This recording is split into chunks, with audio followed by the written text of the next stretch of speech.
Hi అండి. Hello. నమస్తే.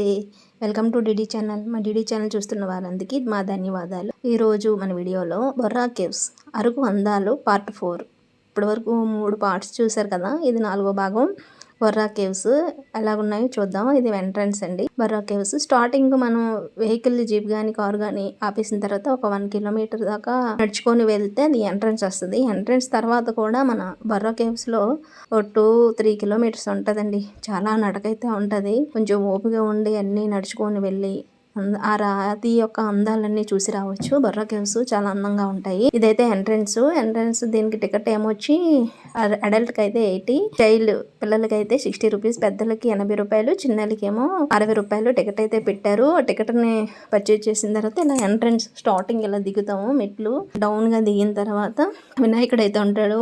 ఓం నమో గణేశాయ. వినాయకుడు దండం పెట్టుకున్న తర్వాత ఇంకా కింద దిగిన తర్వాత ఇది బొర్రా కేవ్స్ యొక్క ఎంట్రన్స్ ఇలా ఏర్పాటు చేసి స్టెప్స్ అయితే పెట్టారు. ఆ రోజు సండే కదా, ఫుల్గా జనాలు వచ్చారండి. బాగా అయితే ఫ్లోటింగ్ అయితే ఉంది. జనాలు ఉన్నా సరే మేము కిందకి అలా నెమ్మదిగా దిగేసి ఫస్ట్ అయితే కిందకే వెళ్ళిపోయామండి. లోపల దాకా వెళ్ళి చూసాం అందాలు. కానీ అందరూ వెళ్ళిన వాళ్ళు వెళ్ళినట్టు, వచ్చిన వాళ్ళు వచ్చినట్టు వస్తున్నారు. ఇది కిందకోటి పైకి ఒకటి 2 భాగాలుగా ఉంటుంది. పైకి వెళ్ళిన తర్వాత ఒక 50 స్టెప్స్ వరకు ఏర్పాటు చేశారు. ఆ పైన ఒక శివలింగం ఉంటుంది అంతే. కానీ కిందకి వెళ్తూ ఉంటే అది కూడా చాలా లోపల కొండ మొత్తం లోపల దాకా చూడొచ్చండి. అలాగా లోపల దాకా చూసి రావచ్చు. ఆ గుహలు అన్ని దిగి అది ఎలాగైతే ఉంది, ఆ రాళ్ళు ఇదంతా కూడా కొండని తవ్వేసి అప్పట్లోని విజయనగర సామ్రాజ్య రాజులు, అరకు ఆ జిల్లా రాజులు కూడా మన బ్రిటిష్ వాళ్ళ నుంచి సంరక్షణ కొరకు ఈ బొర్రా కేవ్స్ అని ఏర్పాటు చేశారండి. అందులో వాళ్ళు దాచుకోవడం గురించి అలాగే రాజులు వాళ్ళ ప్రజలు అందరూ కూడా ఇందులో అయితే జీవించడం అయితే జరిగింది.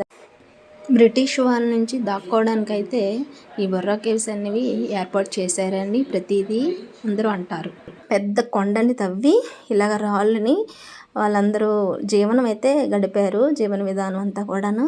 ఎందుకంటే ఆ బ్రిటిష్ వాళ్ళేమో వీళ్ళ మీద దాడి చేసి ఎక్కడ చంపేస్తారో అని భయంతో లోపలేమో కూడా చిన్న లింగం అయితే ఉంది, శివలింగం. ఓం నమః శివాయ. ఇక్కడ పైనుంచి వాటర్ అయితే పడుతుందండి. వాటర్ ఎక్కడి నుంచి వస్తుందో తెలియదు కానీ ఆ వాటర్ పడడం వల్ల ఈ రాయిలన్నీ చూసారా ఎలాగ గీతలు గీతలుగా అయిపోయి అదొకలాగా అయిపోయి వాటర్ అయితే నాన్ స్టాప్ గా చుక్క అలా పడుతుంది. ఇదైతే పైకి ఎంట్రన్స్ హోల్ ఒకటి పెట్టారు. ఎందుకంటే అప్పట్లోని మనకి కరెంట్ ఉండేది కాదు కదా. పైనుంచి మనకి సన్లైట్ అయితే పడడం వల్ల సూర్యోదయం అయింది, సూర్యాస్తమైంది అనేది అని వాళ్ళు తెలుసుకోవడం అయితే జరిగేది. వాళ్ళు దాక్కోవడానికి ఏర్పాటు చేసిన గుహ కాబట్టి ఇది ఇప్పుడు పెద్ద టూరిజం స్పాట్ గా చెప్పవచ్చు. మనం అందరం కూడా ఇది చూసి వావ్ అంటున్నాం. కాబట్టి ఎక్కడ లేని వాళ్ళు కూడా నార్త్ ఇండియా, సౌత్ ఇండియా, మన ఇండియా ప్రపంచం వైడే ఇక్కడికి వస్తున్నారు. ఫారినర్స్ కూడా వచ్చి చూస్తున్నారు. బొర్రా కేవ్స్ ఫోటోషూట్ కి అయితే సూపర్ గా ఉంటుందండి. డిఫరెంట్ లైట్స్ పెట్టారు. అక్కడ మేము హోటల్ కి అయితే వెళ్ళాము. హోటల్లో ఫుడ్ అయితే చాలా బాగుంది. మధ్యాహ్నం లంచ్ కదా, సండే కదా అని చికెన్ ఫ్రై పీస్ బిర్యానీ అయితే ఆర్డర్ ఇచ్చాము.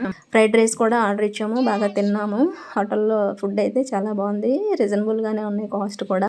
ఈ రోజు తినండి అని చెప్పి మళ్ళీ బొంగులో చికెన్ కావాలన్నారండి, అది కూడా కొన్నాం. మా పిల్లలు అయితే ఎప్పుడు వస్తుందని ఏమీగా ఎదురు చూస్తున్నారు. ఫుడ్ అయితే వచ్చింది. ఫ్రై పీస్ బిర్యానీ అలాగే ఫ్రైడ్ రైస్ సూపర్గా ఉందండి. అలాగే ఇక్కడ గోలీ సోడా కూడా సూపరు. ఇంకా మన శివలింగాన్ని దర్శించుకున్నాము. ఓం నమః శివాయ. ఇక మా టూర్ అయితే కంప్లీట్ అయ్యింది. ఇక్కడ ఫోటోషూట్ అన్నాం కదా, చూడండి లైట్స్ మధ్యలో ఎంత బాగుందో, చాలా బాగుంది. మీరు కూడా వెళ్ళి ఒకసారి ట్రై చేయండి ఫోటోషూట్. అద్భుతమైన ఫోటోషూట్లు వస్తాయి. ఇంకా మా ఊరు ఏకంగా గౌతమ బుద్ధుడు అవతారం ఎత్తేసేటంటే గుహలో తపస్సు చేసేస్తున్నారు.